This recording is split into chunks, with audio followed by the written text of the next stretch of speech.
ببساطة لو انت بتحفظ الباترن في الشطرنج هتقدر تحل الموقف ده بكل بساطة. ازاي تقدر تحقق الباترن اللي فات او الموقف اللي فات في الموقف اللي انت شايفه قدامك ده؟ عشان اعرف اوصل للشكل ده طبعا اول حاجة هفكر فيها في ان انا اكل الطابية بتاعتي في الفيل ده عشان اخلي الملك الاسود يجي على الديسكفر ده اتاك. فهنا انا هقدر اعمل ديسكفر ده اتاك بكل سهوله.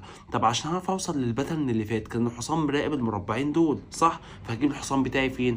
انت لوحدك اوتوماتيك قلت هجيب الحصان بتاعي فين؟ في الاف 5 صح كده. فبالتالي الملك الاسود ده لازم يتحرك. لو جه هنا فطبعا دي كش مات بكل بساطه.